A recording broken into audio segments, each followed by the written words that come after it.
আসসালামু আলাইকুম। Education media বিডির পক্ষ থেকে আমি মোহাম্মদ আতিকার রহমান আপনাদেরকে স্বাগত জানাচ্ছি। আজকে আমার আলোচনার বিষয় হলো ট্রান্সফরমেশন অফ সেন্টেন্স পার্ট 3। আমি আজকে আলোচনা করব কিভাবে এক্সক্লামেটরি সেন্টেন্স থেকে অ্যাসার্টিভ সেন্টেন্সে পরিণত করা যায় এবং অ্যাসার্টিভ সেন্টেন্স থেকে এক্সক্লামেটরি সেন্টেন্সে পরিণত করা যায়।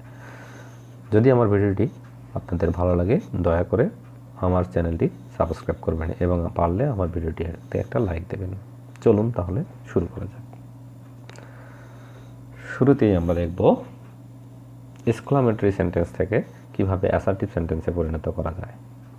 চলুন তাহলে আমরা একটা স্ট্রাকচার দেখি।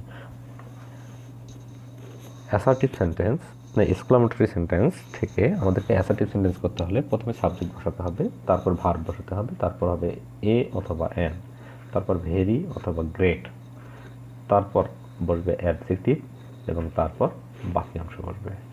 চলুন তাহলে দেখি। প্রথম থেকে দেওয়া আছে what a beautiful scenery it is, শেষে এক্সক্লামেটরি সেন্টেন্সের চিহ্ন দেওয়া আছে। সুতরাং আমরা এটা বুঝবো যে এটা বিস্ময়সূচক বাক্য। এই বাক্যটাকে আমরা অ্যাসার্টিভ বাক্যে পরিণত করতে গেলে প্রথমে করতে হবে আমাদেরকে সাবজেক্ট বসাতে হবে। এখন ইটটা হচ্ছে সাবজেক্ট, তাহলে আমরা প্রথমে বসাবো ইট,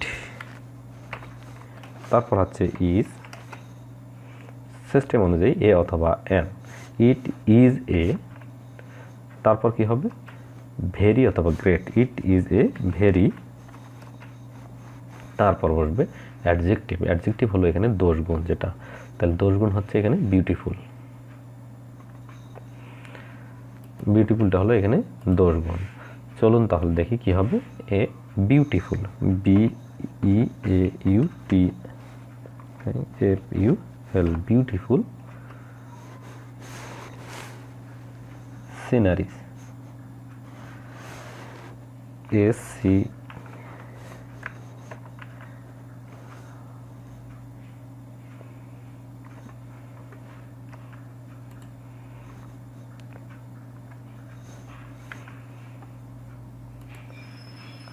তাহলে it is a very beautiful scenery. তাহলে চলুন তাহলে পরের নিয়মটা দেখি কি আছে। পরের নিয়মটা হলো হুররাযুক্ত হুররাযুক্ত এক্সক্লামেটরি সেন্টেন্স, যে এক্সক্লামেটরি সেন্টেন্সে হুররা থাকবে। অ্যাসার্টিভ করিবার সময় কি করতে হবে, it is a matter of joy, এবং হুরার পরিবর্তে যদি এখানে অ্যালাস থাকে তাহলে it is a matter of sorrow দিয়ে সেন্টেন্সটা শুরু করতে হবে। তারপর বাকিটা আগের মতো থাকবে। চলুন, hurrah we have won the game. এখানে হুররা থাকলে কি হবে, হুররা থাকলে হবে it is a matter of joy. তাহলে it is a matter of joy, matter of joy, J O Y, that T S A T, that we have on the game, on the game। এখানে অবশ্য বিস্ময়সূচক চিহ্ন হবে, কারণ উপরেরটা হচ্ছে exclamatory sentence. It is a matter of joy that we have on the game। অবশ্যই মনে রাখতে হবে matter of joy that we have won the game. বন্ধুরা চলুন তাহলে পরের নিয়মটা দেখা যাক কি আছে। পরের নিয়মটা হলো ইফ বা উড দ্যাট দ্বারা শুরু হওয়া এক্সক্লামেটরি সেন্টেন্সকে, এর ক্ষেত্রে যখন আমরা অ্যাসার্টিভ সেন্টেন্স করব তখন ইফ বা উড দ্যাটকে বাদ দিতে হবে, দিয়ে সাবজেক্টের পরে উইশ যুক্ত করে ইফ অথবা উড দ্যাটের পরবর্তী অংশ লিখতে হবে। যেমন এখানে একটা উদাহরণ দেওয়া আছে, if I were A child again, আমি যদি পুনরায় শিশু হতে পারতাম। এইখানে একটা জিনিস মনে রাখতে হবে, if I were A child again, I এর পর আমাদের ওয়াজ না হয়ে ওয়ার হয়ে গেছে। কারণটা হচ্ছে এটা, যখন দেখা যাচ্ছে যেটা একবারে অসম্ভব কাজ, অর্থাৎ আমি তার কোনো দিনের চাইল্ড হতে পারবো না, সেক্ষেত্রে অসম্ভব, যেটা সম্ভবই নয়, একবারে অসম্ভব কল্পনা, এই ধরনের কোনো কল্পনা করলে আই এর পরে তা ওয়ার হয়।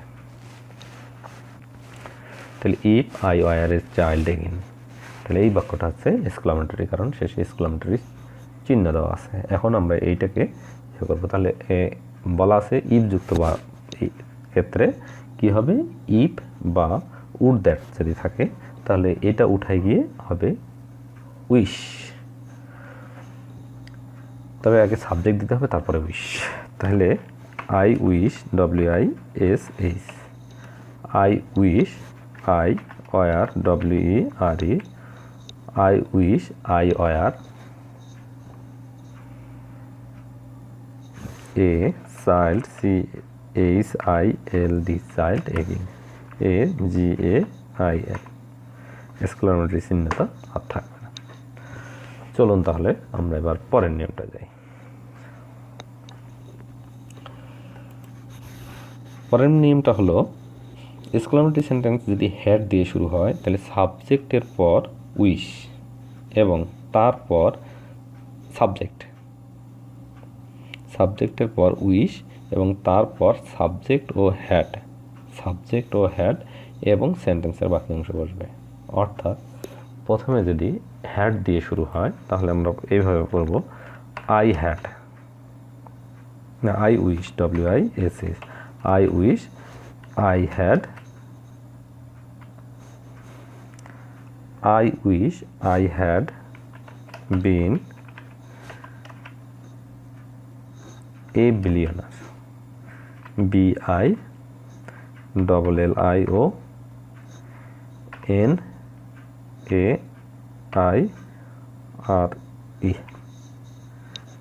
Full stop. তাহলে আমাদের শেষ হয়ে গেল কিভাবে আমরা এক্সক্লামেটরি সেন্টেন্স থেকে অ্যাসার্টিভ সেন্টেন্সে করবো। এই 4টি নিয়মে শুধু আছে, এই 4টি নিয়মে হলেই মানে সবগুলো বাক্য পাবেন ইনশাআল্লাহ, আশা করা যায়। চলুন তাহলে এবার দেখা যাক অ্যাসার্টিভ থেকে কীভাবে এক্সক্লামেটরি সেন্টেন্সে পরিণত করবেন। এই ক্ষেত্রে সহজ একটা স্ট্রাকচার আমরা দেখি। প্রথমে বসবে হট অথবা হাউ, হটের পর এ অথবা এন বসবে, আর হাউ এর পর এইসব কিছু বসবে না। সুতরাং যেটা এ আর এন থাকবে সেটা আমরা বুঝবো যে এ আর এন থাকলে তাহলে এটা হবে আমাদের, তখন ওইটা উঠে যাবে, আর যদি এটা থাকে তখন থাকবে না, তখন হাউ আসবে। চলুন তাহলে আমরা দেখি কিভাবে। তারপর হবে অ্যাডজেক্টিভ, তারপর হবে সাবজেক্ট, তারপর হবে ভার্ব, তারপর যদি এক্সটেনশন থাকে তাহলে এক্সটেনশন হবে। যেমন it is a beautiful word, এখানে আমরা প্রথমে কী করব, it is a very beautiful word দেওয়া আছে।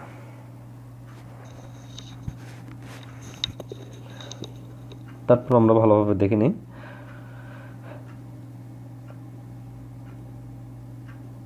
অ্যাডজেক্টিভের পূর্বে এন থাকলে হট এবং এন বসে, হট হবে অ্যাডজেক্টিভের পূর্বে যদি এন থাকে, অ্যাডজেক্টিভ তার পূর্বে যদি এন থাকে তখন আমরা এই যে এটা হচ্ছে ভেরি বিউটিফুল, এর আগে যদি এন থাকে তাহলে বুঝবো যে এখানে হবে হট। আর যদি অ্যাডজেক্টিভের পূর্বে এন না থাকে তাহলে বুঝবো যে এটা হাউ হবে। চলুন তাহলে উদাহরণটা আমরা ভালোভাবে দেখি। ইট is a very beautiful bird, এখানে এ আছে অ্যাডজেক্টিভের পূর্বে, সুতরাং এটা হবে হট। তাহলে প্রথমে আমরা শুরু করবো হট দিয়ে, WHAT, হট। হটের পর আমাদের শুরু হবে কি নিয়ে, হট, তারপর হবে এ অথবা এন, এ হট এ, তারপর হবে অ্যাডজেক্টিভ। ভেরি বিউটিফুল আছে শুধু beautiful, BEAUTIFUL, a beautiful bird, BIRD, bird, beautiful bird, সুন্দর পাখি। তারপর ইট ইজ, ভার্ব, সাবজেক্ট হচ্ছে ইট, তারপর হচ্ছে ভার্ব হচ্ছে ইজ, তারপর অবশ্যই এক্সক্লামেটরি চিহ্নটা হবে। এক্সক্লামেটরি চিহ্নটা দিতে যদি ভুলে যান তাহলে কিন্তু হবে না। তাহলে দেখলেন তো কীভাবে অ্যাসার্টিভ থেকে এক্সক্লামেটরি সেন্টেন্স পরিণত করা যায়। প্রথমে দেখালাম কীভাবে এক্সক্লামেটরি থেকে অ্যাসার্টিভ, এবং পরে এখন দেখালাম কীভাবে অ্যাসার্টিভ থেকে এক্সক্লামেটরি সেন্টেন্সে পরিণত করা যায়। আমার ভিডিওটি যদি আপনাদেরকে ভালো লাগে দয়া করে আমার ভিডিওটিতে একটা লাইক দেবেন, আর যদি পারেন দয়া করে আমার ভিডিওটি সাবস্ক্রাইব করবেন। ধন্যবাদ আপনাদেরকে। আসসালামু আলাইকুম।